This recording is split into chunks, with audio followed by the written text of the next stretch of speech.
Hey, what's going on, guys? So, I haven't done a video in a while, and I got a question from somebody yesterday asking me if there is a connection between menstrual cycles, oligomenorrhea, amenorrhea, or lack thereof cycles, and brain fog and neurological symptoms.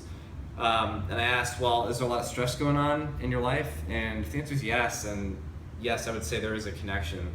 And I'm going to explain why that is, because I think it's really prevalent in our society. People have a lot of hormonal imbalances and thyroid issues and menstrual issues, and stress is a large culprit for most of the time.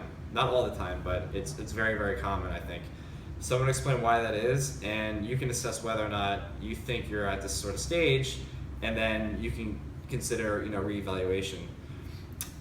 So when you have a lot of stress going on, right, you're making a lot of cortisol, right? I think most people know that. And it starts up here in the adrenal cortex. And cholesterol is the main substrate that's used to make it. However, it's also used to make DHEA and your estrogens and testosterone, aka your sex hormones. So there's kind of like this battle, this tug of war between what do we want to make, cortisol and aldosterone or sex hormones? So if you have a lot of stress, this kind of gets diverted to this pathway and less of this, which is a reason why menstrual cycles is pretty common if there's a lot of stress going on. And here's what happens though, right? So at some point, the body cannot keep up with the demand, and you can't manufacture so much cortisol anymore.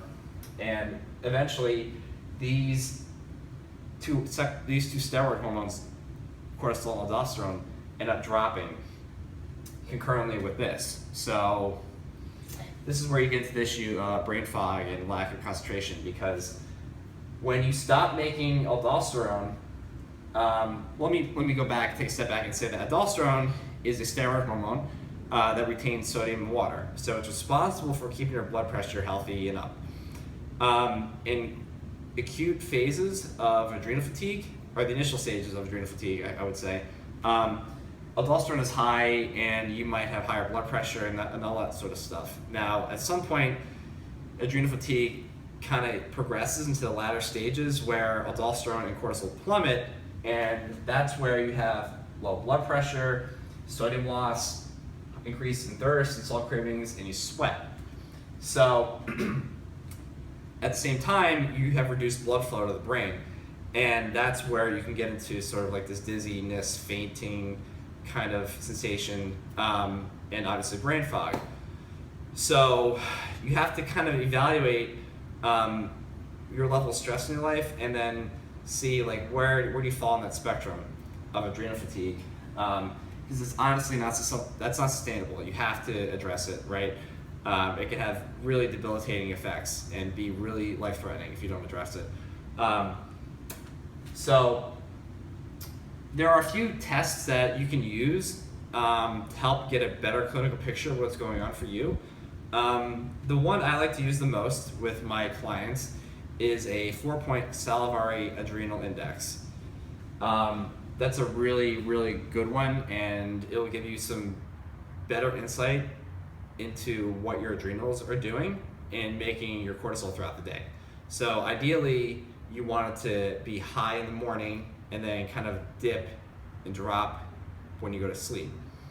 Usually in people with adrenal fatigue and that have high cortisol, it kind of stays elevated at night and less in the morning. So that's one test you can do. 17-hydroxyprogesterone is another test you can do, which in high stress would be elevated. You can do that test. You can also get a cortisol DHEA ratio test, because really what happens is in the initial stages of adrenal fatigue, DHEA is high along with cortisol, but then at some point this drops and so does that. Right, as adrenal fatigue worsens. And yeah, I think that's pretty much it. So I would try those 3 tests. Of course, actually, an ACTH challenge might be a 4th one you can consider. Basically, it's something they inject, and then they kind of assess whether or not you're responding, your adrenals are responding by cranking out cortisol. But I would stick with a salivary adrenal index. It's a really good one. So yeah, that's a really short, brief video on why you might have brain fog, and why you might have missed menstrual cycles, and why you might not be able to lose weight. High cortisol in general will disrupt your thyroid hormones, and you can't lose weight, you can't have a healthy metabolism if you have adequate thyroid hormone levels, okay? So just something to consider. If you have any questions, you know where to find me, at NutritionMax on Twitter, and on Instagram, nutrition_max. All right, thank you for watching, and catch you next time.